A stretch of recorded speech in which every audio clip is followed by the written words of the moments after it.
أعوذ بالله السميع العليم من الشيطان اللعين الرجيم. بسم الله الرحمن الرحيم. الحمد لله الذي إليه مصائر الخلق وعواقب الأمر. نحمده على عظيم إحسانه ونير برهانه ونوام فضله وامتنانه. حمدا يكون لحقه قضاء ولشكره أداء وإلى ثوابه مقربا ولحسن مزيده موجبا.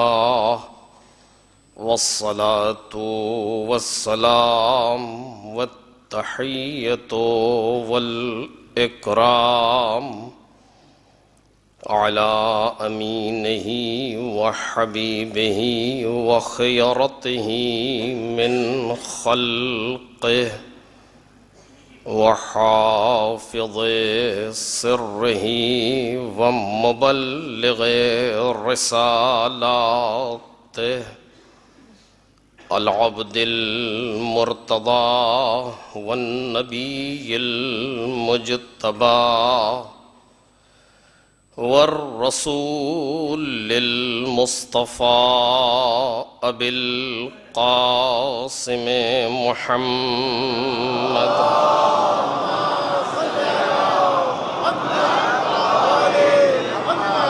وآله الأطيبين الأطهرين الأكرمين المعصومين المظلومين الذين أذهب الله عنهم الرجس وطهرهم تطهيرا.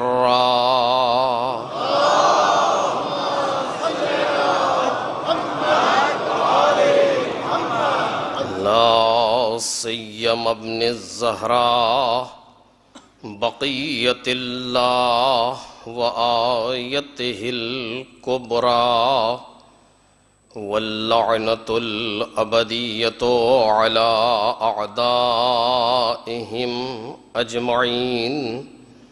أما بعد فقد قال الله الكريم في الذكر الحكيم وجعلناهم أئمة يهدون بأمرنا وأوحينا إليهم فعل الخيرات وإقام الصلاة وإيتاء الزكاة وكانوا لنا عابدين.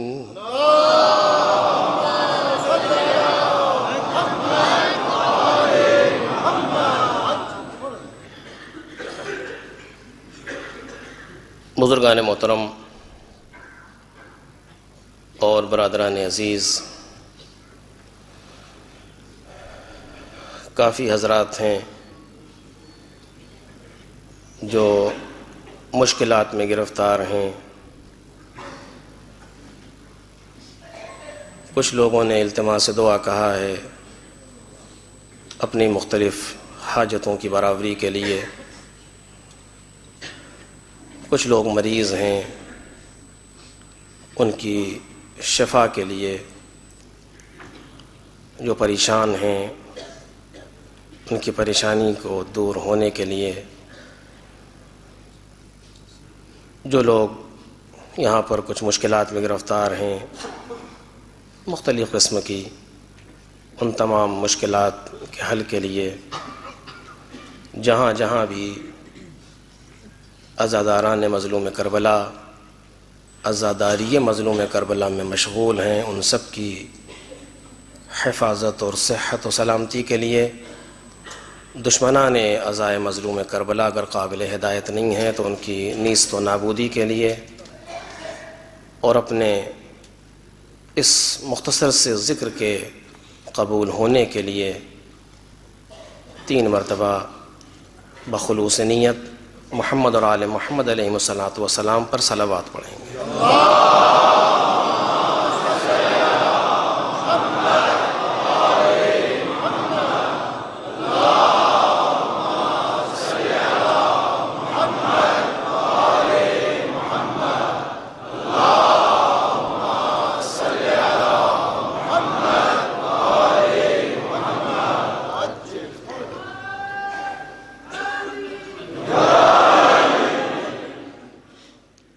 سورہ مبارک انبیاء کی اس آیہ کریمہ کے ذیل میں ہماری گفتگو ہو رہی ہے، جس میں ذات واجب نے امام کے صفات کو بیان کرتے ہوئے فرمایا کہ ہم نے انہیں امام بنایا جو ہمارے امر سے ہدایت کرتے تھے، اور ہم نے ان کی طرف کار خیر کرنے، نمازوں کو قائم کرنے اور زکوٰۃ دینے کی وحی کی، اور یہ سب ہماری ہی عبادت کرنے والے تھے۔ اس سلسلے میں جو موضوع زیر بحث ہے وہ معرفت امام ہے۔ میں نے گزشتہ کئی تقاریر میں اس بات کی طرف اشارہ کیا ہے کہ معرفت امام کے سلسلے میں ہمیں کچھ چیزوں کا بہرحال لحاظ رکھنا ہوگا کہ جو ضروری ہیں، اور ذہن میں ان چیزوں کو محفوظ کر کے اس بارے میں سوچنا ہوگا، جن میں سے ایک چیز حیثیات کا فرق ہے، جسے میں نے بیان کیا۔ انہی میں سے ایک چیز ظاہر اور باطن کا فرق ہے، جبکہ یہ فرق بھی پہلے فرق سے حل ہو سکتا ہے، لیکن بہرحال ذہن میں رکھنا چاہیے، کیونکہ میں نے غالباً پہلی تقریر میں اسی سال کی یہ کہا تھا آپ کے سامنے کہ اس کائنات کو چونکہ ضروری تھا کہ طبیعی اور عادی طریقے سے آگے بڑھایا جائے، لہٰذا ان 14 انوار قدسیہ میں سے کوئی باپ ہے، کوئی بیٹا ہے، کوئی زوجہ ہے، کوئی شوہر ہے، کوئی نانا ہے، کوئی نواسا ہے، کوئی دادا ہے، کوئی پوتا ہے، کوئی بھائی ہے۔ ان رشتوں کو پروردگار عالم نے اس ظاہری کائنات میں قائم کیا تاکہ اس کے ذریعے سے یہ کائنات آگے بڑھے، اور یہ حضرات اس زمانے اور اس ظاہری کائنات، اس ظاہری دنیا کے طریقے سے کائنات میں آئے۔ یہ سارے رشتے اس لیے قائم کیے گئے تاکہ اس دنیا میں نارمل اور عادی طریقے سے یہ افراد آئیں، اس لیے کہ اگر ایسے نہیں آئیں گے اور اس مادی طریقے کو نہیں اپنایا جائے گا تو لوگ ان سے کسب فیض نہیں کر پائیں گے۔ اس نقطے پر آپ متوجہ ہوں جو میں کہنا چاہ رہا ہوں کہ اگر بصورت نور نازل ہوں گے تو انسان میں اتنی صلاحیت نہیں ہے کہ انہیں محسوس کر سکے، تاب نہیں لا سکتا ان کے نور کی، لہذا ضروری ہے کہ اس نور پر ایک خاکی پیکر چڑھایا جائے، اور وہ خاکی پیکر اس نور پر ہو، اور اس کے بعد ان کی نوری حیثیت دوسری ہو، ان کی خاکی حیثیت دوسری ہو۔ اور اس خاکی حیثیت سے ہم اس قابل بن جائیں کہ ان سے استفادہ کر سکیں. ورنہ اگر یہ اپنی نوری کیفیت میں نازل ہوں تو کائنات میں کوئی ایسی طاقت نہیں ہے جو ان کے نور کی تاب لا سکے. بلکہ ضروری تھا کہ کچھ خاکی انداز میں آئیں. اور جب خاکی انداز ہے یعنی بشری انداز، توجہ کیجئے، بشری انداز یعنی جس طرح سے ہم اور آپ کائنات میں ہیں.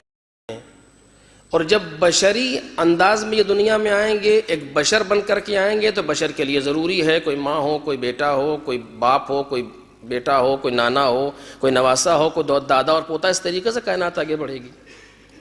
اگر یہ اپنی نوری کیفیت میں نازل ہوں گے اس کائنات میں تو کوئی استفادہ نہیں کر سکتا ان سے، کیونکہ بشر میں اتنی صلاحیت نہیں ہوگی کہ ان سے کسب فیض کر سکے. جیسے کہ پروردگار عالم نے ہمارے سامنے قرآن مجید کو جو ہمارے سامنے پیش کیا وہ الفاظ میں پیش کیا، جو میں نے ایک تقریر میں اسی جگہ اشارہ کیا تھا آپ کے سامنے کہ پروردگار عالم نے اس نور قرآنی پر الفاظ کا پیکر چڑھایا. اس نور کو کہاں نازل کیا؟ قلب پیغمبر پہ، چونکہ قلب پیغمبر میں تحمل ہے اس نور کے لیے، طاقت ہے. اور اب وہ نور ڈائیورٹ ہوا اپنی نوری کیفیت سے الفاظ کے پیکر میں، اور وہ نور الفاظ بن کر کے پیغمبر کے زبان پر آیا، اور ہم نے پیغمبر سے لفظیں سنی قرآنی. توجہ کریں، اس حیثیت کو ہمیں الگ کرنا پڑے گا بہرحال. ورنہ قرآن مجید جس کے لیے میں نے اس دن بھی کہا تھا پروردگار عالم یہ کہہ رہا ہے کہ لو انزلنا هذا القرآن على جبل لرأيته خاشعا متصدعا من خشیۃ اللہ. قرآن ہے خود یہ. اگر اس قرآن کو، یہی جو تمہارے سامنے آیا، یہی جس کے وجود لفظی کو تم نے پیغمبر سے سنا، یہی قرآن اگر اس کو ہم پہاڑ پر نازل کر دیتے تو پہاڑ ریزہ ریزہ ہو جاتا. لرائیتہ، ضرور تم دیکھتے پہاڑ کو کہ خاشعا متصدعا من خشیۃ اللہ، پھٹ گیا، ٹوٹ گیا، ریزہ ریزہ ہو گیا خوف خدا سے. کیا مطلب؟ بالآخر یہ جملے جو قرآن مجید کی آیت ہے ہمارے سمجھنے کے لیے، یا یوں ہی قرآن میں رکھی ہے فیشن کے طور پر خدا نہ کردہ؟ آیا ہمیں اس سے استفادہ کرنا یا چوم کر کے طاق پہ رکھے رہنا اس کو؟ مثلا اگر ہمیں استفادہ کرنا تو کیا کہہ رہی ہے آیت؟ یہ اس آیت کے معنی کیا ہے بالآخر؟ اگر اس قرآن کو ہم پہاڑ پر نازل کر دیتے تو ریزہ ریزہ ہو جاتا پہاڑ. یعنی کیا؟ صرف روب میں آ کر کے جی صحیح ہے انشاءاللہ. جیسے ایک صاحب تقریر کر رہے تھے، میں مزاح میں نہیں لینا چاہتا، ایک صاحب تقریر کر رہے تھے، ایک اچھی خاصی شخصیت آیت اللہ، ہمارے ایک دوست بیٹھے سن رہے تھے، کچھ دیر سنتے رہے، جب سمجھ میں نہیں آیا کہتے انشاءاللہ ٹھیک ہی کہہ رہے ہوں گے. تو یہ قرآن اس لیے تو نہیں آیا کہ انشاءاللہ ٹھیک ہی ہوگا سب اس کے اندر. یہ قرآن ہمارے اور آپ کے سمجھنے کے لیے آیا ہے بالآخر. یار اس لیے کہ چوم کر کے اوپر رکھ دو جہاں تک ہاتھ نہ پہنچ سکے، اتنی بلند مقام پر.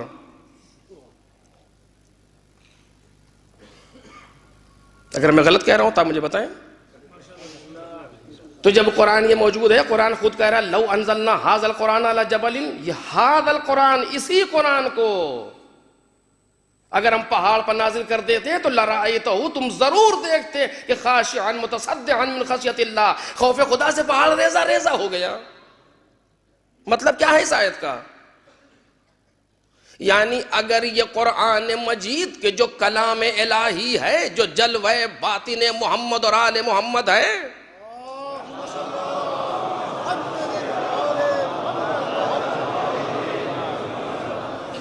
جو تجلی نور الہی ہے، جو ایک طرح کا جلوہ اور ایک طرح کی تجلی ہے محمد اور آل محمد کی، جس کو قرآن کہا جا رہا ہے، اگر اس قرآن کو بعنوان حقیقت، بعنوان نور ہم پہاڑ پر نازل کر دیں تو اس نور کی شعاؤں کی تابش کا عالم یہ ہے پہاڑ ریزہ ریزہ ہو جائے گا. برداشت نہیں کر سکتا پہاڑ اس کو.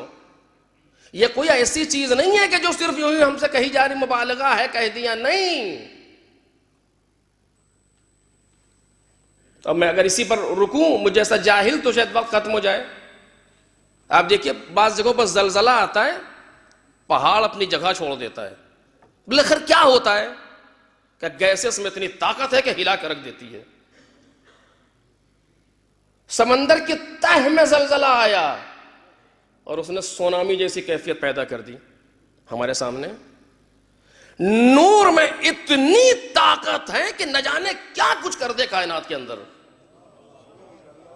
اس قرآن کو اگر ہم پہاڑ پر نازل کر دیتے, اسی قرآن کو, میرے عزیزوں میں توجہ چاہتا ہوں, اس قرآن کو اگر ہم پہاڑ پر نازل کر دیتے, یعنی کیا, یعنی اگر یہ قرآن اپنی حقیقی کیفیت میں کوئی اور قرآن نہیں ہے جو لوح محفوظ پر ہے, وہ نہیں, ھذا القرآن, یہی جس کا وجود کتبی تم اپنے ہاتھ میں لیے بیٹھے ہو, جس کے وجود لفظی کو تم تلفظ کر رہے ہو, الحمدللہ رب العالمین, بسم اللہ الرحمن الرحیم, یہ وجود لفظی ہے قرآن کا. جو تم نے بسم اللہ الرحمن الرحیم کو حفظ کر لیا اور ذہن میں قرآن کا وجود ذہنی آ گیا, یا زبان پر وجود لبوں پر وجود لفظی آ گیا, یا لکھ دیا گیا کاغذ پر وجود کتبی آ گیا, اگر اسی قرآن کے وجود حقیقی کو, جو ایک نوری کیفیت ہے, جو جلوہ محمد اور آل محمد ہے, اگر ہم اسے پہاڑ پر نوری کیفیت میں نازل کر دیتے, پہاڑ ریزہ ریزہ ہو جاتا. یہ مبالغہ نہیں ہے, یہ فضیلت نہیں ہے قرآن کی, یہ حقیقت قرآنی پر اشارہ ہے. یہ حقیقت قرآنی پر اشارہ ہے. پھر کیا کیا, کہ تابش نور قرآن کو کوئی برداشت ہی نہیں کر سکتا تھا سوائے اس کے جو ہم پلہ ہو قرآن کے. مجھے ٹکنا نہیں, لیکن میں بعض باتوں کے حل کے لیے آپ کے سامنے بیان کر رہا ہوں کہ تابش نور قرآن, کیفیت نور قرآن, تجلی حقیقت قرآن کوئی برداشت ہی نہیں کر سکتا مگر وہ کہ جو نوری کیفیت میں ہم پلہ ہو قرآن مجید کا. وہ کون ہے, کہ وہ صرف قلب پیغمبر ہے. اب کیا کروں, یہ موضوع ایسا کہ رکنا پڑ رہا ہے, ورنہ آپ دیکھیں جناب جبرائیل نے اس قرآن کو پیغمبر کے قلب پر نازل کیا. مجھے نہیں معلوم میں نے اس سے پہلے کہا کہ نہیں کہا آپ کے سامنے. قلب پیغمبر پر نظر بہ الروح الامین علی قلب کا, تمہارے دل پر نازل ہو. دل پر نازل ہو یعنی کیا مطلب, توجہ کریں. آج جو بھی علم ہمارے پاس آتا ہے, جو بھی علم کے جو حصول کے طریقے ہیں ظاہراً 5 ہیں, جو میں نے اس سے پہلے بھی کہا, حواس خمسہ ظاہرہ اور حواس خمسہ باطنہ. 5 سینس, یا چھو کر کے سمجھیں گے کہ یہ چیز نرم ہے یا سخت ہے, یا سونگ کے سمجھیں گے کہ بدبو ہے یا خوشبو ہے, یا چک کے سمجھیں گے کیسا ہے, یا دیکھ کے یا سن کے. جتنی یونیورسٹیز آج موجود ہیں سب میں علم 2 راستوں سے آتا ہے, یا دیکھ کے یا سن کے. یا کوئی تیسرا راستہ آپ کے پاس ہے, یا ٹیچر کی بات سنو, یا اس کی کیسٹ سنو, یا اس کی سیڈیز سنو, یا کتاب پڑھو. 2 راستے قرآن مجید نے بھی سے بیان کیا. واللہ اخرجکم من بطون امہاتکم لا تعلمون شیئا, تمہیں ماؤں کے شکم سے اس طریقے سے خارج کیا کہ تم کچھ نہیں جانتے تھے. وجعل لکم السمع والابصار والافئدہ, تمہارے لیے آنکھ اور کان بنائے. کیوں یہ آنکھ کان کا تذکرہ کر رہا ہے قرآن, تاکہ اپنی جہالت کو اس کے ذریعے سے دور کرو. اپنی جہالت کو آنکھ اور کان کے ذریعے سے دور کرو. دیکھو یہ ماں ہے, یہ باپ ہے. سنو یہ جو کہہ رہے ہیں وہ یہ ہے, مطابقت دیتی ہے ماں. میرے لال پانی, دیکھ کر کے انسان بچہ محسوس کرتا ہے پانی یہ لفظ ہے, اس حقیقت کے لیے بولا جا رہا ہے. آنکھ اور کان کے ذریعے سے اس جہالت کو دور کرو. آخر میں قرآن نے کہا والافئدہ, اور دل قرار دیے. اس سے کیا مطلب, سارے علوم جو آ رہے ہیں وہ آنکھ کان کے ذریعے سے, اور پروردگار عالم نے قرآن کو پیغمبر کے دل پر نازل کیا. یہ کیسے ہوا, یہ کیسے ہوا؟ ہم کیا سمجھتے ہیں کہ جناب جبرائیل علیہ الصلوۃ والسلام آسمان سے نازل ہوتے تھے, پیغمبر کے سامنے کھڑے ہوتے تھے اور کہتے تھے یا رسول اللہ اقرا, اے رسول پڑھیے. وہ ادھر کھڑے کہہ رہے ہیں, پیغمبر ادھر کھڑے سن رہے ہیں, سن لیا پڑھنے لگے. ایسے اگر اس طریقے سے جناب جبرائیل کہہ رہے ہوں کہ پیغمبر آپ پڑھیے، تو یہ قرآن پیغمبر کے کان سے نازل ہو رہا ہے، کان پر آ رہا ہے، اس میں قلب کی ضرورت کہاں ہے درمیان میں؟ اگر ضرورت ہے بھی تو عقل کی ہے۔ اگر جناب جبرائیل بیٹھے پڑھ رہے ہیں، جناب پیغمبر سن رہے ہیں، تو یہ سننے سے آ رہا ہے۔ یا دوسری کیفیت، جناب جبرائیل ایک لوح لے کر کے آسمان سے آئے، رسول اللہ یہ اسے دیکھیے اقرا، تو یہ آنکھ کے ذریعے سے ہے، لیکن نہ وہ ہے نہ یہ ہے، بلکہ نزل بک الروح الامین علی قلبک، جبرائیل تمہارے دل پر نازل کر رہا ہے۔ یہ کون سی کیفیت ہے علم کی؟ علم دو طرح کے ہوتے ہیں، یہ موضوع نہیں تھا میرے عزیزوں لیکن بات آ گئی۔ علم دو طرح کے ہوتے ہیں، علم حصولی، علم حضوری۔ علم حصولی جس کو حاصل کیا جاتا ہے، علم حضوری جو خود حاضر ہوتا ہے۔ کیسے ہوتا ہے؟ علم حصولی حاصل ہوتا ہے، انسان اس سے حاصل کرتا ہے۔ دنیا میں جتنے علوم پڑھائے جا رہے ہیں سارے کے سارے حصولی ہیں۔ علم کسب کرنا، ٹیچر نے ایک بات پڑھی، ہم نے اسے پڑھ لیا، کسب کر لیا، اس نے ایک فارمولہ بیان کیا، ہم نے اسے سیکھ لیا، یہ علم حصولی ہے۔ علم حضوری ہے کہ جو خود حاضر ہوتا ہے، اسے پڑھانے کی ضرورت نہیں ہے۔ مثلا اپنے اندر پیاس کا علم، اپنے اندر بھوک کا علم، اپنے سر میں درد کا علم۔ ٹیچر کہتا ہے کہ تمہارے سر میں درد ہو رہا ہے، نہیں، ہم خود محسوس کرتے ہیں کہ سر میں درد ہو رہا ہے، جیسے کہ ہم آپ کے سر میں اس وقت درد پیدا کر رہے ہیں مثلا۔ جہاں پر علم حصولی ہے وہاں خطا کا امکان ہے کہ میں نے کہا کچھ، آپ سمجھے کچھ۔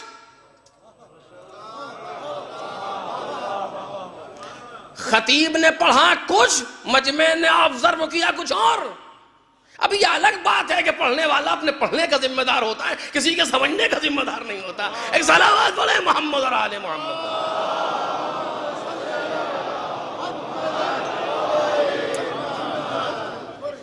آپ نے ہمیں دکھایا کچھ، ہم سمجھے کچھ اور، یہ ممکن ہے۔ علم حصولی میں خطا کا امکان ہے، کیوں کہ علم حصولی نام ہے حصول و صورت الشیء عند العقل، اس چیز کی صورت کا علم ہوتا ہے، عقل پر خود چیز نہیں آتی۔ لیکن علم حضوری وہ ہے جو خود حاضر ہوتا ہے، صورت نہیں ذہن میں بنتی، اس کی درد کی صورت نہیں بنتی ذہن میں، خود درد محسوس ہوتا ہے انسان کے ہاتھ میں، انسان کے سر میں، انسان کے پیر میں مثلا۔ یہاں خطا کا امکان نہیں پایا جاتا۔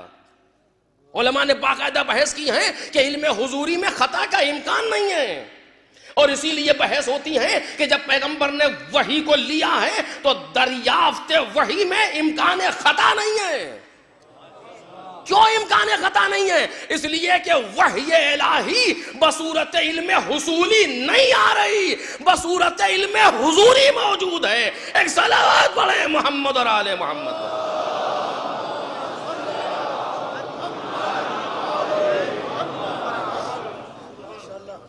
اب میں اسے کیسے آپ کے سامنے بیان کروں؟ ناتوانی میری طرف سے ہے، کیسے بیان کروں؟ ہم محسوس کریں، حصول و صورت الشیء عند العقل، علم حصولی ہے، صورت بنتی ہے۔ علم حضوری خود وہ چیز حاضر ہے۔ دیکھیے، آپ میرے سر میں درد پیدا نہیں کر سکتے کہہ کر کے، آپ کے سر میں درد، آپ کے سر میں سے نہیں ہوتا۔ آپ مجھے دو دو چار تو سمجھا سکتے ہیں، لیکن درد نہیں سمجھا سکتے جب تک میں خود نہ محسوس کروں اسے۔ ٹرانسفر نہیں ہو سکتا درد۔ اگر ہمارے سر میں درد ہے تو ہم آپ کے سر میں ٹرانسفر نہیں کر سکتے، لیکن اگر ہمارے پاس ایک علم ہے، اس علم کو ہم بیان کر کے آپ تک ٹرانسفر کر سکتے ہیں، انتقال ہو جاتا ہے، منتقل ہو جاتا ہے۔ علم حصولی قابل انتقال ہے، علم حضوری قابل انتقال نہیں ہے۔ جب قابل انتقال نہیں تو جبرائیل سے پیغمبر تک منتقل کیسے ہوا؟ جب قابل انتقال نہیں تھا، منتقل کیسے ہوا جناب جبرائیل سے پیغمبر تک؟ اب اس کیفیت کو کون ہے جو محسوس کرے؟ کہ خود درد ہے جو انسان کے سر میں ایجاد ہو. یعنی درد ہمارے وجود سے الگ کچھ نہیں ہے. توجہ کیجئے گا, ہمارے وجود میں ہی ہے, ایک کیفیت ہے ہمارے وجود کی. بھوک کا لگنا الگ سے کوئی چیز نہیں آ رہی ہے, ہمارے اندر موجود ہے, ایک کیفیت ہے ہماری جسے بھوک کہا جاتا ہے. اب کون بیان کرے کہ قرآن کیا ہے آل محمد کے مقابلے میں؟ کسے قرآن کہتے ہیں؟ کہاں سے آیا, کہاں تھا؟ کچھ نہیں. اسی لیے مولا کائنات نے آواز دی, انل قرآن الناطق, میں بولتا ہوا قرآن ہوں. علی یہ نہیں کہہ رہے مجھے قرآن یاد ہے, علی یہ نہیں کہہ رہے میں قاری قرآن ہوں, علی یہ نہیں کہہ رہے میں حافظ قرآن ہوں. نہیں, میں خود قرآن ہوں.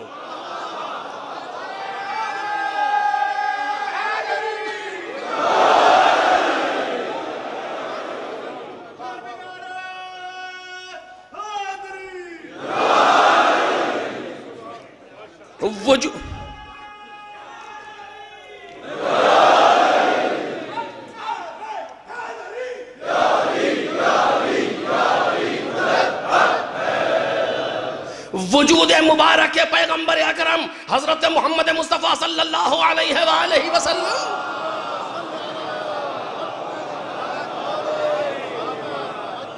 خود قرآن مجید ہے, خود قرآن مجید ہے.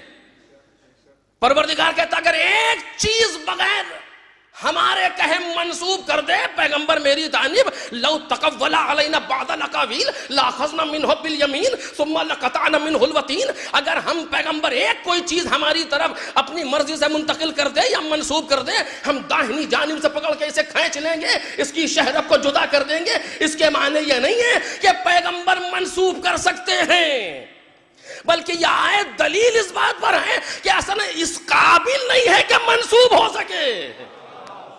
الگ سے کوئی یہ آیت اس بات پر دلیل ہے کہ منسوب کرنے کی کیفیت یہاں موجود نہیں ہے, کیونکہ اس کا وجود خود قرآن مجید ہے. ایک صلوات پڑھیں محمد اور آل محمد.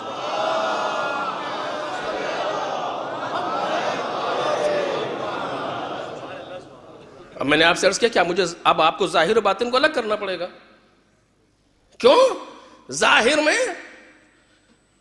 پیغمبر منتظر ہیں کوئی وحی نازل ہو, ابھی وحی آئی, ابھی جناب جبرائیل آئے, انہوں نے آ کر کے بتایا. یعنی اس کے پہلے آپ نہیں جانتے تھے,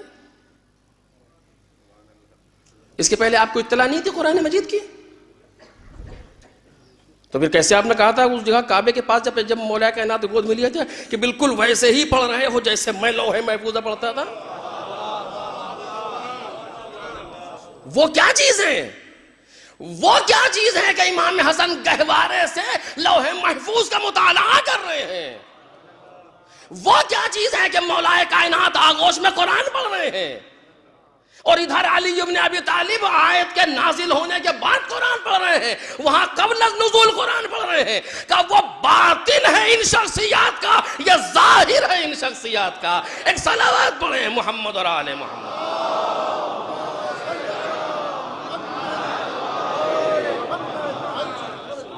بیان صرف اتنا ہے, بیان صرف اتنا ہے کہ میرا حبیب میری مرضی کے بغیر بولتا نہیں.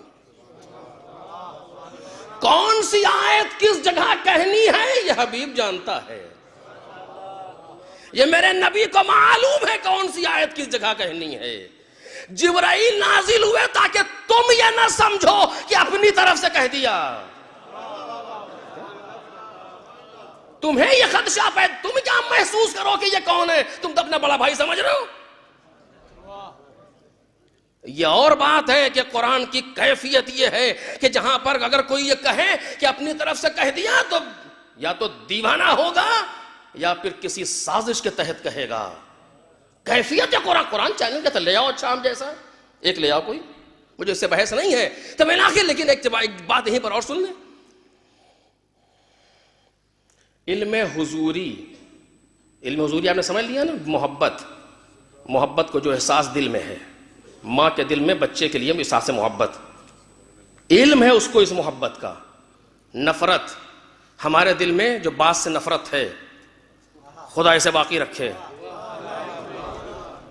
وہ ایک احساس ہے اندر انسان کے,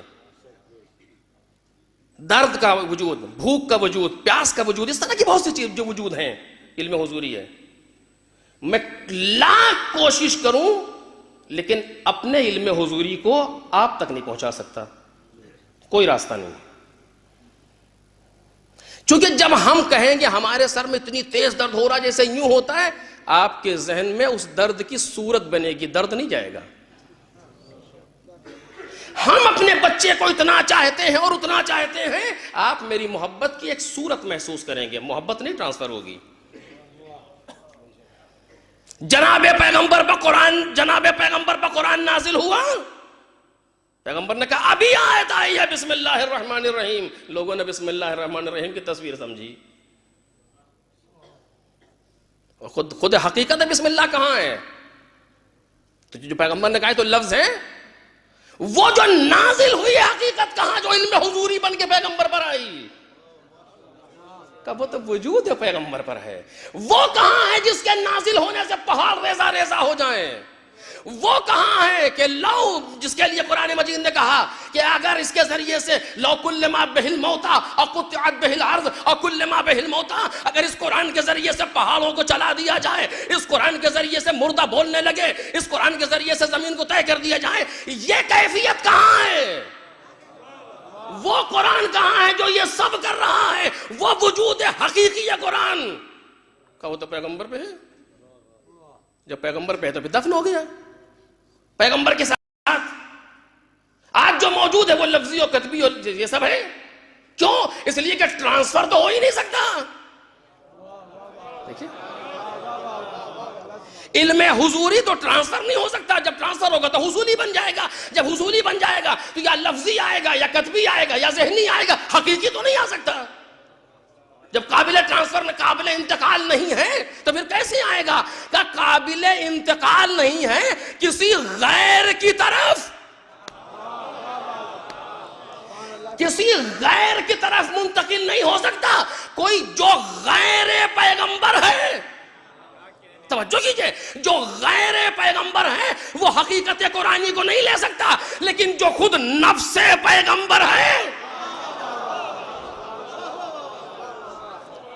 جو خود حقیقت پیغمبر ہے, جو خود نفس پیغمبر ہے, جس طریقے سے پیغمبر نے محسوس کیا اسی طریقے سے ان لوگوں نے محسوس کیا جو نفوس پیغمبر ہیں. ایک صلوات پڑھ دے محمد اور آل محمد.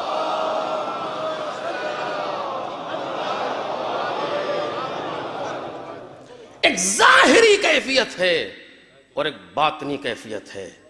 ہمیں اس حیثیت کو الگ کرنا ہوگا. جب ظاہری کیفیت میں دکھائی دے گا تو وہ آگے نظر آئیں گے, یہ پیچھے نظر آئیں گے. لیکن جب باطنی کیفیت آئے گی تو پیغمبر آواز دیں گے ہم ایک نور پیدا کیا, 2 حصوں میں تقسیم کیا, ایک کا نام محمد تھا, ایک کا نام علی تھا.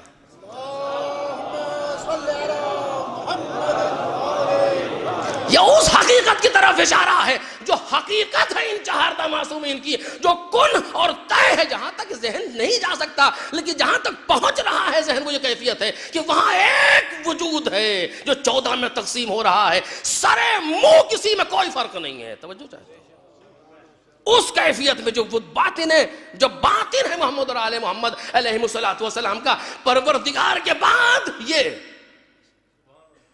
ان کے بعد پوری کائنات, جس نے جہاں جو کچھ لیا انہی کے ذریعے سے, پہچانتا ہو یا نہ پہچانتا ہو. توجہ کیجئے, آج بھی جسے جو مل رہا ہے وہ انہی کے ذریعے سے, معرفت رکھتا ہو یا نہ رکھتا ہو انہی کے ذریعے سے ہے. آج کوئی اگر سانس لے رہا ہے تو محمد اور آل محمد کے ذریعے سے, ولو نہ جانتا ہو ولو نہ پہچانتا ہو, ان کے ذریعے سے. یہ پھر معرفت کا فائدہ کیا ہوا؟ کہ یہ وہی کیفیت ہے کہ خدا نے خدا آواز دی, ہم رحمان بھی ہیں ہم رحیم بھی ہیں. رحمانیت ہماری عمومی ہے ہر ایک کے لیے, اسی ہم اپنے خان کرم سے موسیٰ کو بھی عطا کریں گے, فرعون کو بھی دیں گے. لیکن یہ نہ سمجھ لینا کہ دونوں ایک جیسے ہوں گے، نہیں، ہم جب عمومی رحمت تقسیم کرتے ہیں تو سب کو ملتا ہے، لیکن جب خصوصی رحمت دیتے ہیں تو جس میں جتنی کیفیت ہوتی ہے اس کو اتنا عطا کیا جاتا ہے۔ آل محمد کے ذریعے سے پوری کائنات برکتیں لے رہی ہے، پوری کائنات استفادہ کر رہی ہے، لیکن جتنی معرفت بڑھتی چلی جائے گی اتنا باطنی استفادہ اور ہوتا چلا جائے گا۔ ایک صلوات پڑھ دے محمد اور آل محمد۔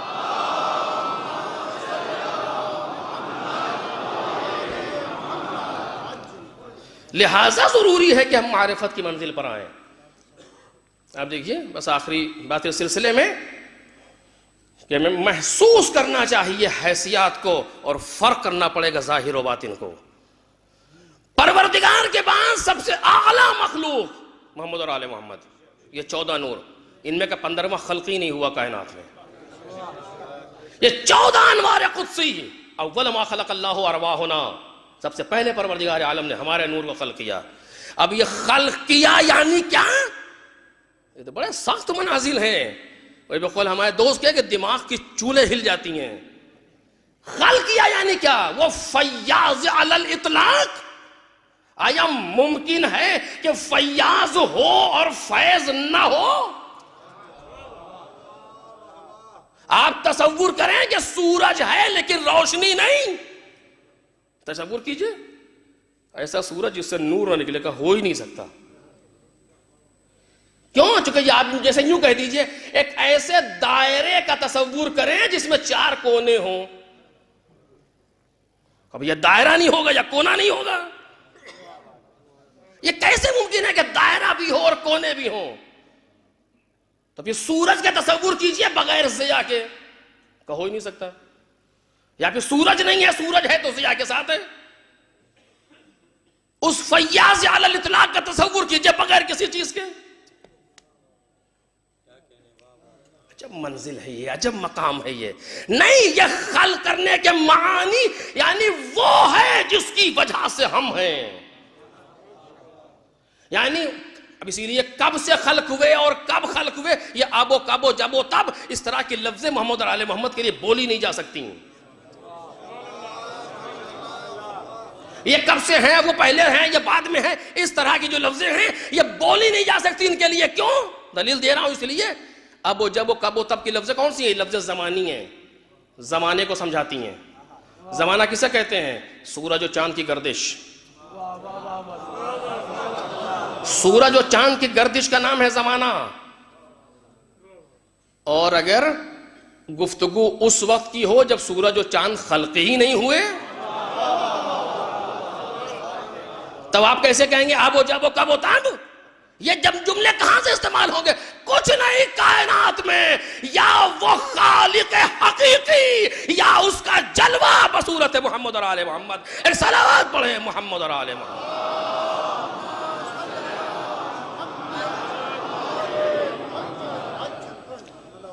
اسی لیے آوازی نحن اسماء اللہ۔ اور اب بس منزل آخری ہے، کل مجھے دوسری گفتگو کرنا آپ کے سامنے، اس جگہ بات کو روک رہا ہوں۔ عزیزو، یہ وہ حضرات ہیں جنہوں نے سب کچھ خدا سے لیا، بلا فصل لیا، درمیان میں کوئی چیز نہیں ہے، سب پروردگار سے لیا، بلا فصل لیا، کیونکہ اول مخلوق ہے کائنات میں، اول مخلوق ہے۔ لہذا جتنے صفات الہی ظہور کریں گے وہ انہی کے ذریعے سے ظہور کریں گے۔ ایک چیز جو ذات الہی ہے وہ در غیبت ہے، غیب الغیوب ہے۔ میں عرض کر چکا پہلے مقام پر کہ اس کے بارے میں تو فکر بھی نہ کرو، ذات باری تعالی۔ اوصاف کو سمجھو، جو اتنے علم ہیں اور ایک خدا نے نہیں دیا اور یوں خدا نے دیے، یہ اسی بات کو سمجھانا ہے۔ وہ غیب الغیوب ہے ذات پروردگار، اس کی تو گفتگو ہی نہیں ہے۔ جب گفتگو اوصاف الہی کی ہے، جہاں سے پروردگار کے صفات ظاہر ہو رہے ہیں، جو بھی صفت ظاہر ہوگی، جتنی بھی ظاہر ہوگی، وہ آل محمد سے ظاہر ہوگی۔ ان سے زیادہ ظہور کائنات میں کہیں ہے ہی نہیں پروردگار عالم کے لیے۔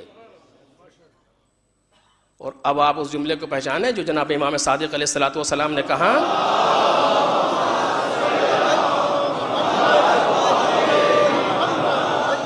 کہ لولانا ما عرف اللہ، اگر ہم نہ ہوتے تو خدا پہچانا نہ جاتا.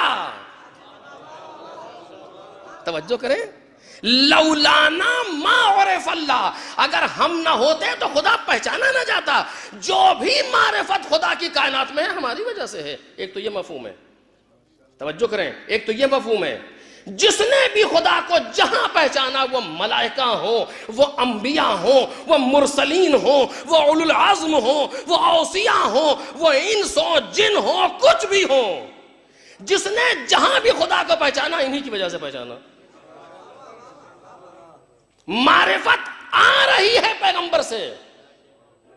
یوں ہی نہیں کہہ رہے ہیں کہ کنت نبیا وآدم بین الماء والطین، میں اس وقت نبی تھا جب آدم گوندھے جا رہے تھے.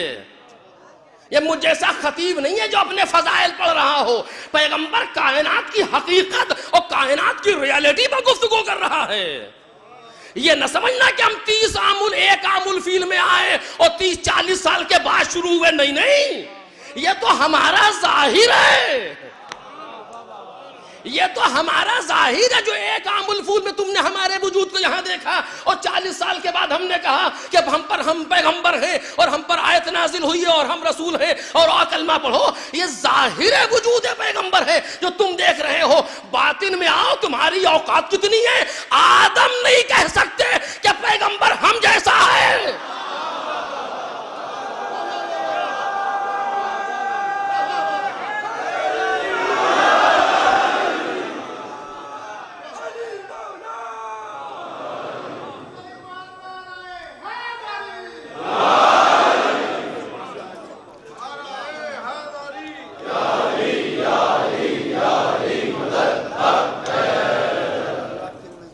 انسان کی حیثیت کتنی ہے یہ ظاہر ہے جو ایک عام الفیل میں کائنات میں آیا. یہ ظاہر ہے پیغمبر کا. ظاہری وہ شخصیت جس میں لباس بشری پہنے ہوئے ہے. نوری کیفیت کہ وہ تمہارے بس کی بات نہیں ہے. میں بتائے دیتا ہوں، تم کیا جانو گے ہم کون ہیں. ہم بتائے دیتے ہیں. کنت نبیا وآدم بین الماء والطین، میں اس وقت نبی تھا جب آدم مٹی اور پانی کے درمیان تھے. یہ نہیں کہہ رہے میں اس وقت تھا، میں اس وقت نبی تھا. یعنی ہمارے اور آدم کے درمیان کافی لمبا گیپ ہے. سمجھے رہے نا. آدم تو کہہ نہیں سکتے کہ ہم پیغمبر ہمارے جیسا. تم کیا کہو گے؟ یہ کیا ہے؟ یہ باطن پیغمبر ہے. اب اگر آدم کو نبوت مل رہی ہے تو اسی نبی کے صدقے میں مل رہی ہے. میں نبی تھا جب آدم مٹی و پانی کے درمیان تھے. اب اگر نوح کو نبوت ملے گی تو انہی کے وسیلے سے ملے گی. اگر ابراہیم کو رسالت ملے گی تو انہی کے وسیلے سے ملے گی. اگر ابراہیم کو امامت ملے گی تو انہی کے ذریعے سے ملے گی. کس کے ذریعے سے؟ ایک وجود. ایک وجود کون؟ جو سمٹ گیا تو ایک، کھل گیا تو 14.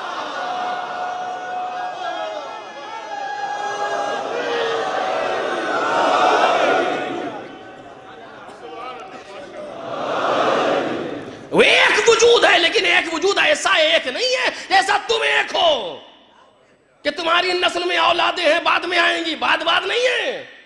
ایک ہی وقت میں یہ ایک ہے اور اسی ایک ہی وقت میں یہ 14 ہیں. لیکن چونکہ ایک کا نام ہے محمد، صلوات بر محمد اور آل محمد.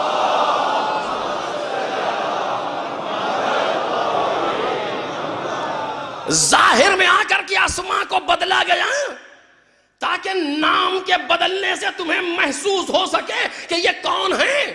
لفظ محمد لیکن تکرار ہوتا رہا ائمہ کے درمیان. خود پیغمبر محمد، 5واں امام محمد، 9واں امام محمد، آخری امام محمد. صلوات محمد. اس اس درمیان میں کسی کا نام فاطمہ رکھا گیا، کسی کا نام علی رکھا گیا، کسی کا نام جعفر رکھا گیا، کسی کا نام موسیٰ اور حسن و حسین رکھا گیا، اس کے معنی یہ نہیں ہے کہ فرق پیدا ہو گیا، نہیں، یہ فرق ظاہری ہے۔ جب باطن میں جاؤ گے، یہ نور جب باطن میں پہنچے گا اور سمٹ کے پھر ایک ہوگا تو آواز آئے گی اولنا محمد، اوسطنا محمد، آخرنا محمد، کلنا محمد، ہم سارے کے سارے محمد ہیں۔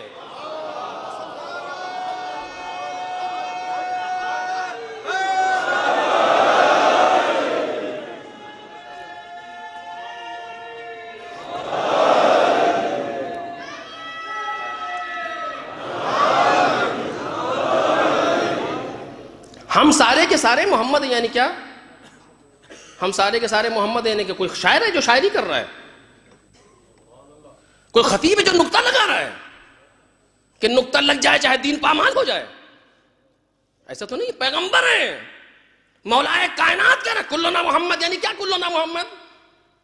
اب اگر آپ کہیں اول محمد تو سننا پیغمبر محمد ہے، اوسطنا محمد، وسط والا محمد یعنی امام محمد باقر محمد ہے، آخری محمد خود امام محمد ہے، تو بس کلنا محمد، ہم سارے کے سارے محمد ہے۔ کیسے مولا؟ آپ خدا نہیں ہیں، یہ سارے کے سارے محمد کیسے؟ وہ تو حسن ہے، وہ حسین ہے، وہ فاطمہ ہے۔ کب فرق کرو ہمارے ظاہر و باطن میں۔ اس کائنات کو ظاہری اور نارمل اور عادی اور طبیعی طریقے سے پڑھنا تھا، فرق آیا۔ لیکن اگر باطن میں اتر جاؤ گے تو سب محمد ہیں۔ سب محمد یعنی کیا؟ کہ جو کمال اس میں وہی کمال اس میں، جو کمال اس میں وہی کمال اس میں، جو جلوہ اس کا وہی جلوہ اس کا، جو جلوہ اس کا وہی جلوہ اس کا، جو کیفیت اس کی وہی کیفیت اس کی، جو صفات اس میں وہی صفات اس میں، جو قرب یہاں وہی قرب وہاں، جو کیفیت یہاں وہی کیفیت وہاں، جو فضائل یہاں وہی فضائل وہاں، جو ولایت یہاں وہی ولایت وہاں، جو اوصاف یہاں وہی اوصاف وہاں، نہ کوئی منہ برابر کوئی فرق نہ ہوگا۔ یہ ہماری باطنی کیفیت ہے، وہ ہماری ظاہری کیفیت ہے۔ ایک صلوات پڑھ دیں محمد۔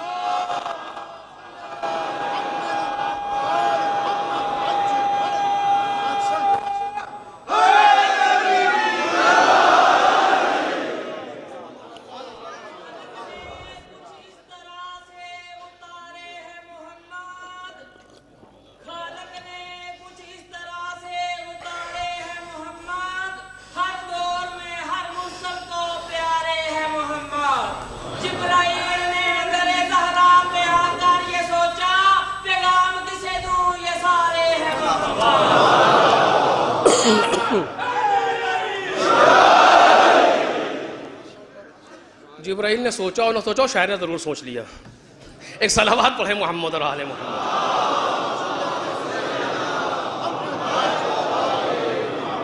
کیونکہ یہاں سوچنے کی ضرورت نہیں ہے، علم حضوری ہے۔ لیکن بالآخر تو یہ ایک کیفیت ہے ظاہر اور باطن میں، یہاں تفاوت نہیں پیدا ہو رہا کسی قسم کا۔ انہوں نے جو لیا ہے سب نے من جانب اللہ لیا، اس کے بعد جس کو جو ملا ان کی وجہ سے ملا۔ آپ دیکھیے صادق آل محمد جناب امام جعفر صادق علیہ السلام،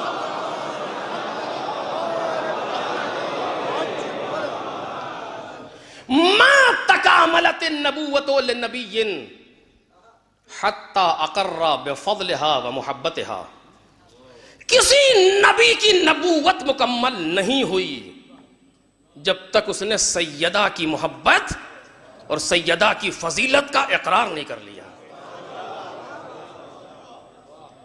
لیکن اب یہاں اس نور کے لیے کہا جا رہا ہے، ضرورت ہے زمانے کی کہ اس نور کے لیے کہا جائے۔ ادھر کہا جا رہا ہے کسی نبی کی نبوت مکمل نہیں ہوئی، بات پیغمبر نہیں ہے، ما قبل ما سبق انبیاء 1,23,999 انبیاء کی نبوت مکمل نہیں ہو سکتی جب تک سیدہ کی فضیلت کا اقرار نہ کر لے۔ اب میں یہاں پر رکوں گا، ایک جملے کے لیے توجہ چاہتا ہوں آپ سے۔ اس کے معنی کیا ہے؟ پروردگار عالم نے سارے انبیاء بنا دیے، بنا کے بٹھا دیا، اقرار کرتے ہو؟ کہا ہوں۔ کہا تم نبی ہو؟ اقرار کرتے ہو؟ کہا نہیں۔ کہا تم نبی نہیں ہو؟ ایسے ہیں؟ دیکھیے کتنا سناٹا چھایا۔ جملہ کیا ہے؟ ما تکاملت النبوۃ لنبی حتی اقرار کرے بفضلہا ان کی فضیلت کا، و محبتہا ان کی محبت کا. یعنی کیا؟ کہہ تو رہے ہیں کہ اقرار کرے. اقرار یعنی ہاں جی جی قبول کرتا ہوں، ایسے ہے؟ جی نہیں. پھر کیسے ہے؟ اگر ایسے نہیں تو کون سمجھے گا؟ یہ تو معرفت ہے، کون سمجھے گا؟ جنات ہے کہ سمجھیں گے اس کو؟ ہمیں اور آپ کو سمجھنا ہے.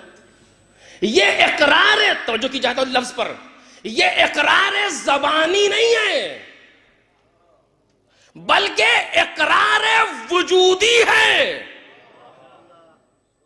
اقرار زبانی نہیں ہے، اقرار وجودی ہے.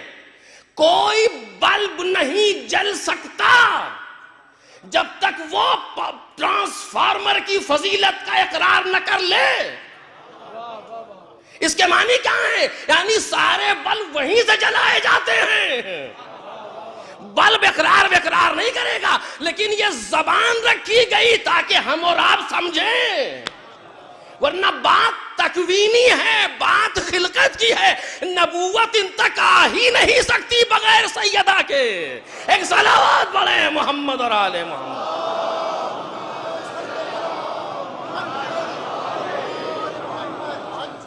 بس عزیزو، تو کچھ ان کی ظاہری کیفیت ہے کہ جو بالکل آسان ہے، اور ہمارے آسان تو کیا ہے لیکن ہمارے سامنے ہے.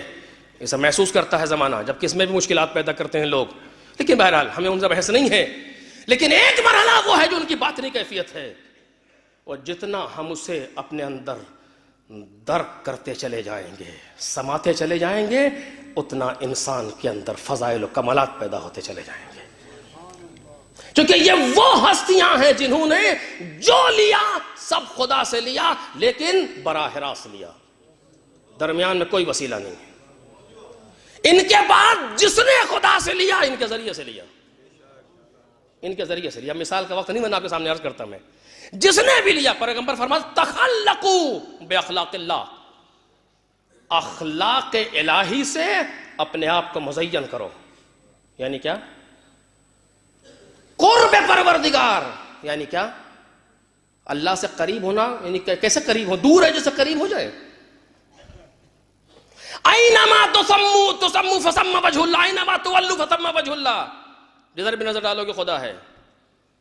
نحن اقرب الیہ من حبل الورید، ہم انسان کی شہرک سے زیادہ اس سے قریب ہیں. ان اللہ یحول بین المرء وقلبہ، انسان اس کے دل، پروردگار انسان اور اس کے دل کے درمیان میں حائل ہوتا ہے. اتنا قریب ہے انسان سے. جو اتنا قریب ہیں اس سے کیوں کہتے ہیں صبح سے شام تک نماز پڑھتا ہوں صبح کی اور کا قربۃ اللہ؟ یہ کون سا قرب ہے؟ دور ہے خدا جس سے قریب ہو رہے ہیں آپ. کیسے حل کریں؟ تخلقوا باخلاق اللہ. یعنی کیا؟ یعنی اپنے اندر خدا کے صفات پیدا کرو، خدا کے صفات پیدا کرو، اخلاق الہی کو پیدا کرو. صفات پروردگار کہاں؟ کہ جی صفات پروردگار پیغمبر کے پاس.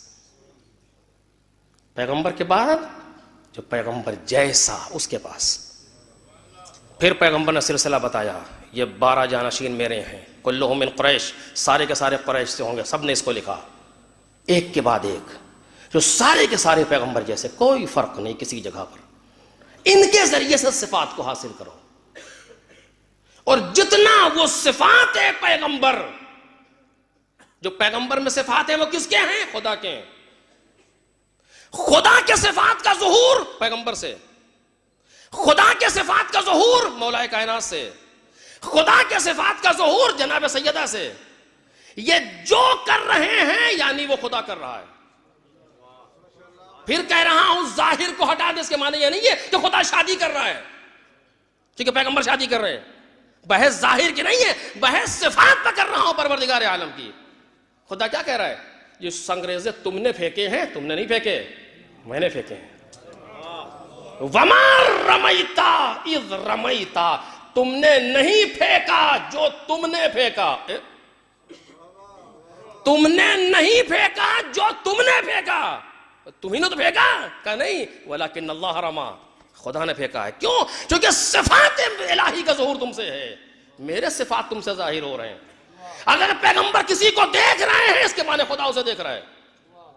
اگر پیغمبر کسی سے منہ پھیر لیں اس کے معنی خدا نے اسے منہ پھیر لیا.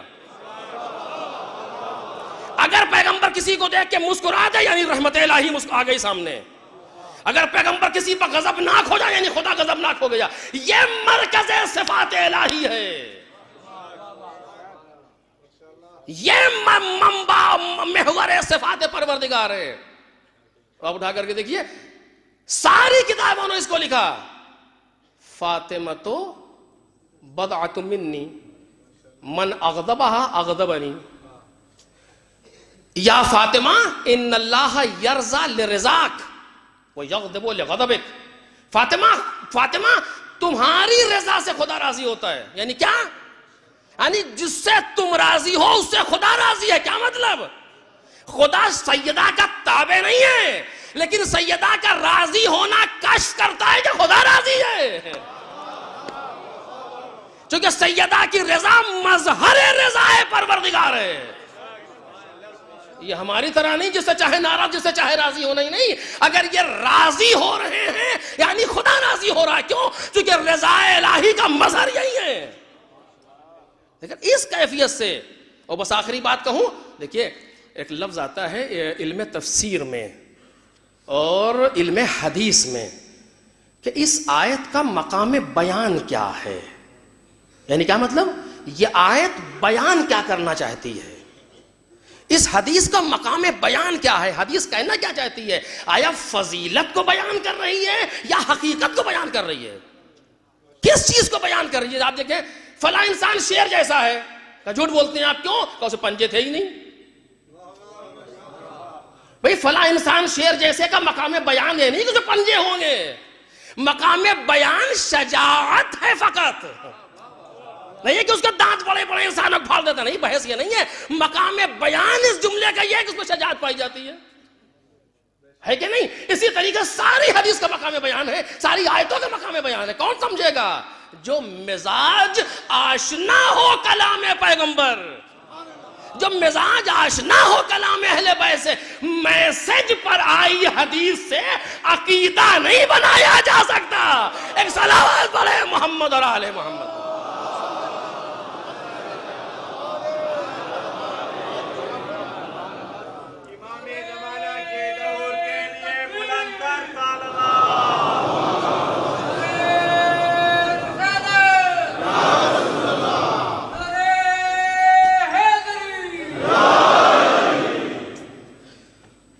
تخلقوا باخلاق اللہ, یعنی کیا؟ اپنے آپ کو اخلاق الہی سے مزین کرو. اخلاق الہی یعنی صفات پروردگار, اسماء حسناء پروردگار, اچھی صفتیں پروردگاری. کہاں ملیں گی؟ کہ پیغمبر کے پاس. خدا کی صفت کیسی ہے کہ جا کے پیغمبر کو دیکھو. جو پیغمبر میں ہے وہ سب خدا میں ہے. جو خدا میں ہے پیغمبر میں کیوں؟ ظہور وہیں سے ہوگا. اب وہ ذات غیب الغیوب اس کی تو بات ہی الگ ہے, اس سے تو بحث ہی نہیں ہے. ذات سے صفات کی بحث ہے. پیغمبر کو جا کر کے دیکھو, انکا لعلی خلق عظیم, اے رسول آپ خلق عظیم پر فائز ہیں. تمام صفات الہی یہاں سے ہیں. اخلاق پیغمبر, آداب پیغمبر, اطوار پیغمبر, یہ جو کر رہے ہیں یعنی خدا کر رہا ہے بغیر کسی تکلف کے. اگر پیغمبر کسی کے لیے خطبہ توڑ کر کے گود میں اٹھا لیں تو یہ اپنی مرضی سے کر ہی نہیں سکتا. صفات الہی کا ظہور ہے یہاں. یعنی خدا نے اپنے کلام کو توڑ کے اسے گود لے لیا. رحمت پروردگار نے, رحمت الہی نے اسے گود اٹھا لیا. سب چونکہ پیغمبر خود کچھ نہیں ہے. ما محمد الا رسول, محمد خود کچھ نہیں ہے سوائے رسول کے. اس کا جو ہے سب رسالت کی حیثیت سے. اخلاق کا سب سے اعلی نمونہ پیغمبر, جنہوں نے براہ راست خدا سے کشف کیا. اور اب جو جتنا زیادہ پیغمبر کے اخلاق سے نزدیک ہوتا جائے گا اتنا کمالات میں خدا سے قریب ہوتا جائے گا.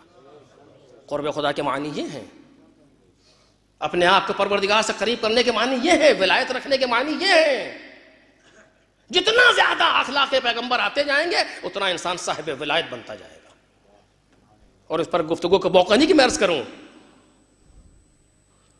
آپ سوچئے اخلاق پیغمبر کیسا ہوگا وہ انسان, کیسا ہوگا وہ انسان جو معصوم زبان سے سند لے. دیکھیے آپ میرے لیے لقب لکھ دیں فلاں فلاں فلاں فلاں, ایک مرحلہ ہے, لیکن ایک معصوم امام میرے لیے کچھ کہہ دے, اس کا اتنا سا جملہ بہت ہوتا ہے, اتنا سا جملہ.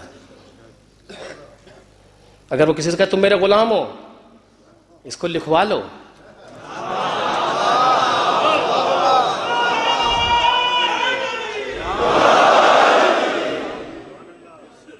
اس سے بگڑو نہیں, اسے لکھوا لو, یہ بڑا کام آئے گا, کیونکہ ان کی غلامی دنیا کی شہنشاہی سے کہیں بالا تر ہے.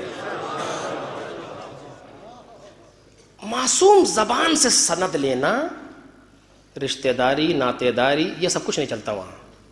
معصوم زبان سے سند وہ لے سکتا ہے جس کا کردار کھرا ہو, وہ سند لے سکتا ہے معصوم زبان سے, ورنہ سوال ہی نہیں پیدا ہوتا کہ ان سے کوئی سند لے لے اپنے لیے.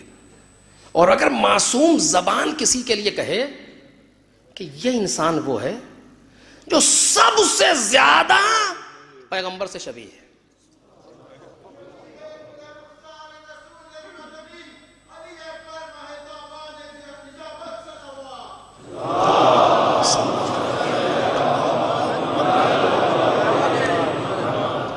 سب سے زیادہ یہ شخص پیغمبر سے شبیہ ہے. کون کہہ رہا؟ معصوم. خود کیا ہے؟ مجموعہ اوصاف الہی کا مظہر. امام حسین کہہ رہے ہیں یعنی خدا کہہ رہا ہے, فرق نہیں ہے کوئی. سب سے زیادہ پیغمبر سے شبیہ ہے. کس چیز میں؟ تین چیزیں بیان کی ہیں. وجہ شبہ تین ہے. شباہت کی وجہ کیا ہے؟ تین. خلقن پہلی وجہ, خلقن یعنی ظاہری شکل, قیافہ, چہرہ, قد, رنگ, یہ ساری چیزیں ظاہر ہوتی ہیں انسان کی, پیغمبر سے سب سے زیادہ شبیہ. یعنی خود امام حسین بھی شبیہ ہیں پیغمبر سے, لیکن سب سے زیادہ شبیہ. ظاہر کی بات کر رہا ہوں, ورنہ باطن میں تو شبیہ کیا, امام حسین خود پیغمبر ہیں باطنی کمالات کے اعتبار سے.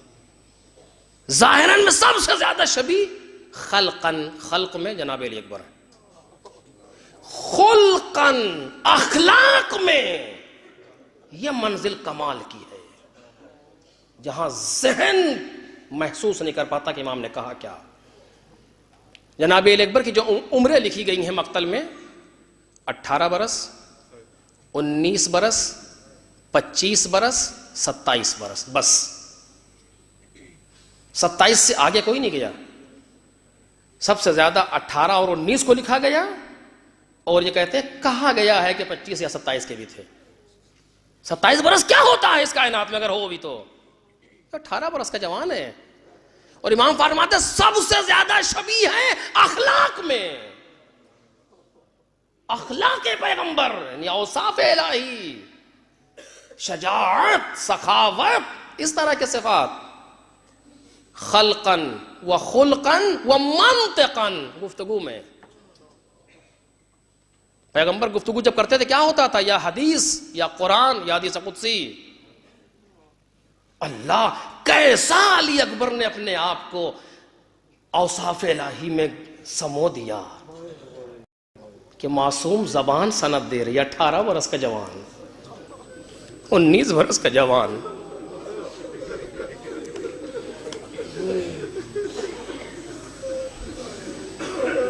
کائنات میں اسماعیل کی کوئی شبیہ اور اسماعیل کا جواب نہ بنتا کائنات میں اگر دنیا علی اکبر کو نہ دیکھتی. ایسا بیٹا جس نے اپنے باپ کے لیے کہا یا ابت افعل ما تؤمر ستجدنی انشاءاللہ من الصابرین. جب جناب ابراہیم نے کہا بیٹا میں بار بار خواب میں دیکھ رہا ہوں کہ میں تجھے ذبح کر رہا ہوں, تو بیٹا کہتا بابا جو حکم ملا ہے اسے کر گزریں. انشاءاللہ آپ مجھے صبر کرنے والوں میں پائیں گے. خواب کو امر الہی سے تعبیر کرے، اتنی معرفت رکھتا ہو. کائنات جواب نہیں دے پاتی ابراہیم کا، اسماعیل کا، اگر کائنات نے علی اکبر کو نہ دیکھا ہوتا.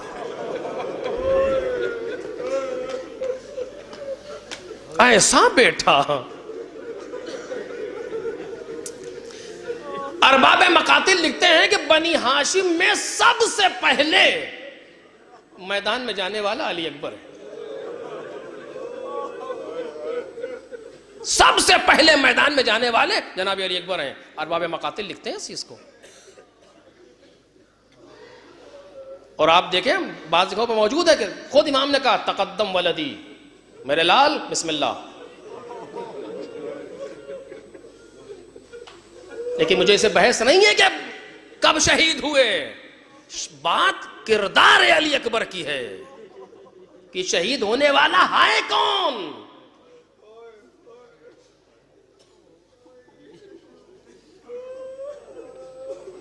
میدان جنگ آمادہ ہو گیا، ایک ایک کر کے میدان میں جا رہا ہے، اور جناب علی اکبر دیکھ رہے ہیں، انتظار کر رہے ہیں، باپ کے ساتھ ہیں. ایک وقت آیا، ایک طرف 57 برس کا بڑھاپا،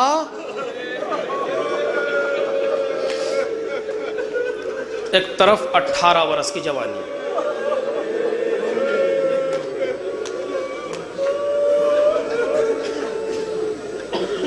بابا مجھے اجازت دیں. مقتل کہتا ہے امام حسین نے اجازت دی.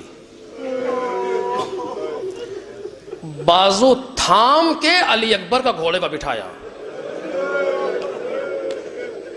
دل چاہیے اس کام کی.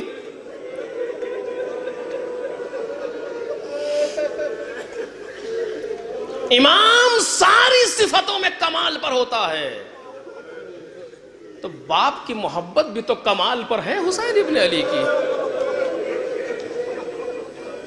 امام حسین اس کائنات میں باپ بھی تو ہیں.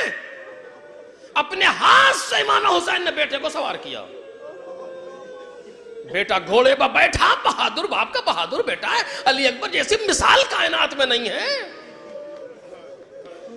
ادھر علی اکبر گھوڑے پر بیٹھے، کیسے کہوں عزیزو، منظر کشی ہو ہی نہیں سکتی اس جملے کی. یہ درد حسینی ہے، یہ درد دل ہے میرے مولا کا. مراوی کہتا ہے جب علی اکبر گھوڑے پر بیٹھ گئے، حسین نے بہت یاس و حسرت سے اپنے بیٹے کو دیکھا.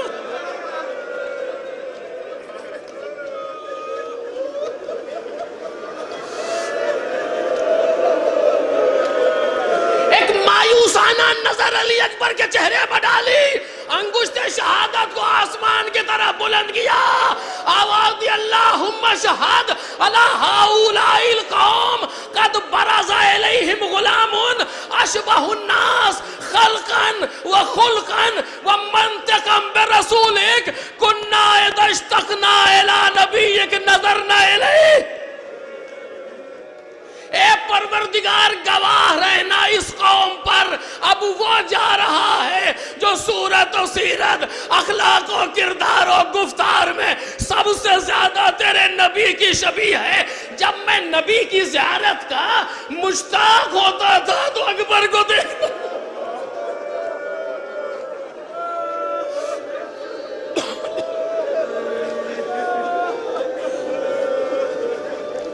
علی اکبر گھوڑے پر بیٹھے، مقتل کی طرف بیٹا باپ کو رخصت کر کے چلا. کچھ دور گئے تھے علی اکبر، کچھ دور کانوں میں ایک آواز آئی. کیا؟ یا بنیا مہلن مہلا، یا بنیا مہلن مہلا، یا بنیا مہلن مہلا. اب جو گھوم کے دیکھا بوڑھا باپ کا مر تھامے ہوئے، میرے لال آہستہ.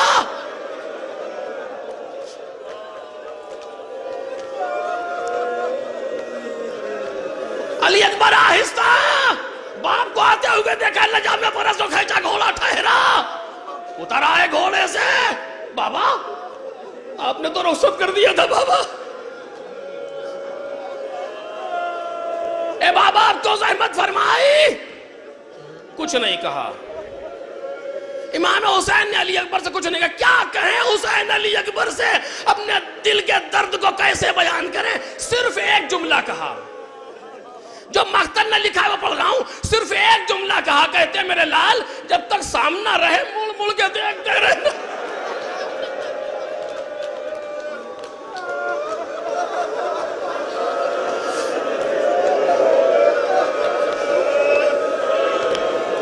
خدا آپ کے جوانوں کو سلامت رکھے. ہائے حسین کا جوان, جب تک سامنے رہے مل مل کے دیکھتے رہنا میرے لال. واپس آئے, ایک مقام پر کھڑے اپنے بیٹے کا جہاد دیکھ رہے ہیں حسین. علی اکبر جنگ کر رہے ہیں, عباس کا بھتیجا ہے, علی کا پوتا ہے, خوب لڑا. 100 سے زیادہ لوگوں کو علی اکبر نے فرنار کیا. واپس آئے, کہتے بابا العطش قتلنی,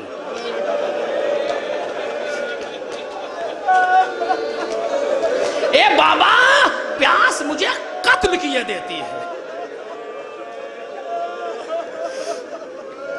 وَثِقْلُ الْحَدِيدِ أَجْهَدَنِي, اے بابا یہ لوہے کی گرانی مجھے اذیت دے رہی. اگر ایک چلو پانی مل جاتا میں نے بتاتا کہ کیسے لوتے ہیں جوان بنی ہاشم. کیا کہیں حسین ابن علی. علی اکبر اپنی زبان میرے دہن میں دو. علی اکبر نے زبان دہن میں دی, فوراً کہہ لی بابا آپ کا دہن تو مجھ سے زیادہ ہے.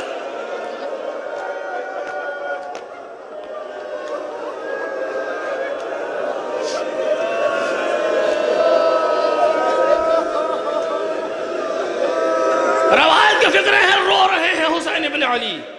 انگوٹھی اتاری, علی اکبر اسے اپنے دہن میں رکھ لو اور اب تمہیں تمہارے جد حوض کوثر سے سیراب کریں گے. اس کا مطلب کیا تھا؟ اب تمہارے جد حوض کوثر سے سیراب کریں گے, یعنی علی اکبر اب واپس نہ آنا. علی اکبر اب جنگ کا واپس نہ آنا, وقت کم ہے میرے بیٹا.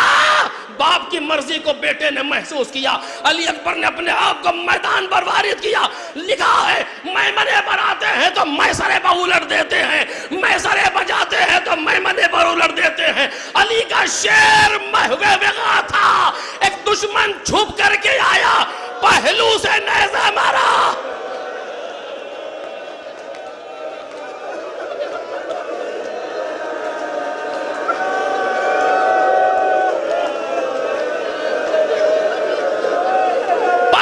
نیزہ ہمارا سینے تک اتر آیا.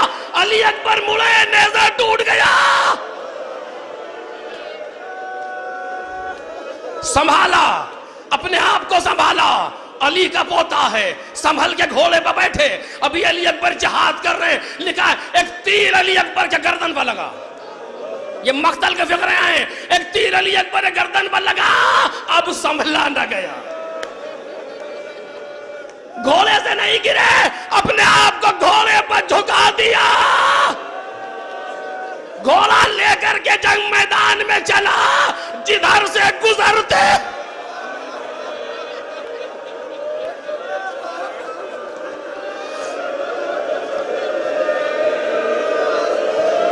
آخری فکرے فَقَطَّعُوهُ بِالسُّيُوفِهِمْ إِرْبًا إِرْبًا.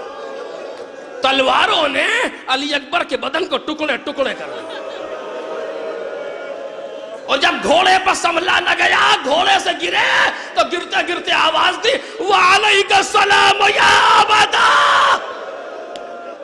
اے بابا میرا سلام آخر. ھذا جدی رسول اللہ یقرئک السلام. یہ جد رسول خدا ہیں جو آپ کو سلام کہہ رہے ہیں. اور کہتے ہیں بابا, اے بابا جد نے ہماری پیاس بجھا دی. مجھے نہیں معلوم یہ جملہ علی اکبر نے کیوں کہا, لیکن ہاں اتنا ضرور ہے علی اکبر کے دل پر قلق ہے. ارے میں نے باپ سے پانی کا سوال کر دیا, میرے بابا کا دل ٹوٹ گیا. میرا بابا مجھے پانی نہ دے سکا. علی اکبر نے مرنے سے پہلے بتا دیا, اے بابا گھبرائیے گا نہیں, میں نے پانی پی لیا.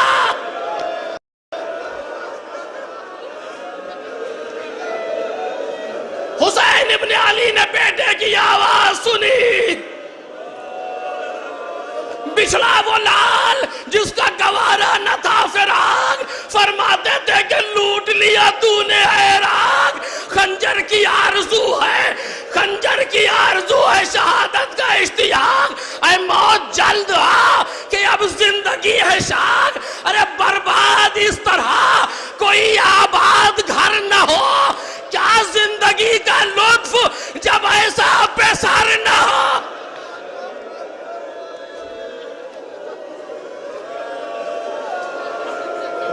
چلے چلے یا علی کہتے ہوئے چلے، ٹھوکر کھا کے گر پڑتے ہیں، آنکھوں کا نور جا رہا ہے، لال گزرا ہے، آ کر کے دیکھا جوان لال خان کو گول میں لیا رہا۔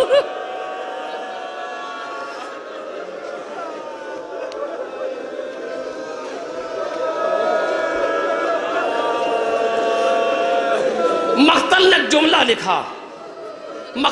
جملہ لکھا،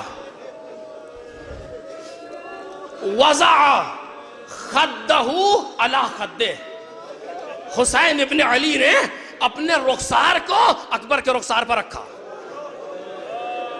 راوی کہتا ایسے چیخ کے حسین روئے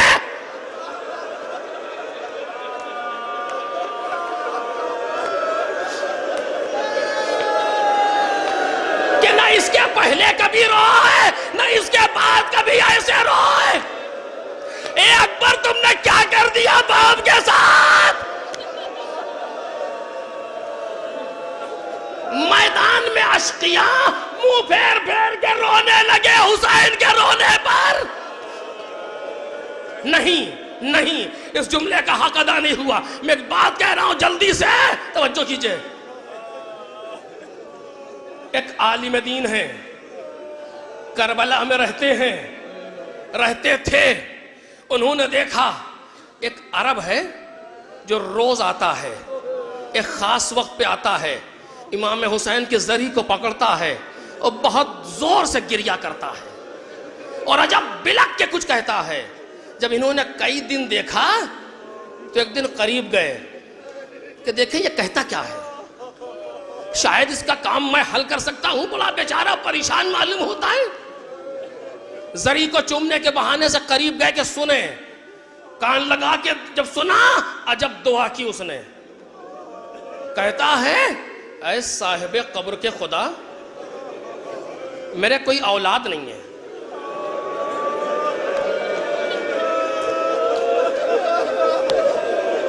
میرے کوئی اولاد نہیں ہے، میرے مالک تجھے حسین کا واسطہ ایک بیٹا دے دے، ایک بیٹا دے دے، اور جب وہ بیٹا جوان ہو تو لے لے۔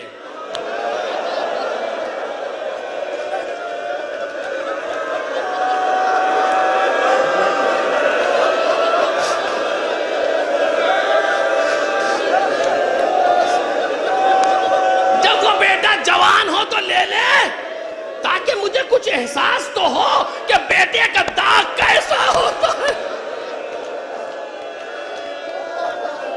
ارے سچ کہا ہے انیس نے، دشمن کو بھی خدا نہ دکھائے پہ سر کا داغ۔ یہ عالم دین کانپنے لگے، یہ کون سی دعا مانگ رہا ہے؟ ہٹ گئے تھرا کے، لیکن کہتے ہیں مجھے یقین ہو گیا کہ یہ دعا پوری ہوگی، اس لیے کہ اس کے مانگنے کی کیفیت ایسی ہے کہ یہ دعا پوری ہوگی۔ پتہ لگایا کون ہے، کہاں رہتا ہے، گھر معلوم کیا، دوستی پیدا ہوئی، گھریلو تعلقات ہوئے۔ ایک دن ان عالم دین کی زوجہ نے با کر کے بتایا کہ اس کی بیوی حاملہ ہے۔ دن گزرتے رہے، بچہ دنیا میں آیا، بیٹا تھا۔ دھیرے دھیرے، میں مختصر کر رہا ہوں، دھیرے دھیرے بیٹا بڑا ہونے لگا۔ کہتے ہیں جب بیٹا جوانی کی منزل پر آیا، 18-19 برس کی عمر میں آیا، تو میں نے کربلا سے باہر جانا چھوڑ دیا کہ نہ جانے کب دعا کا دوسرا حصہ پورا۔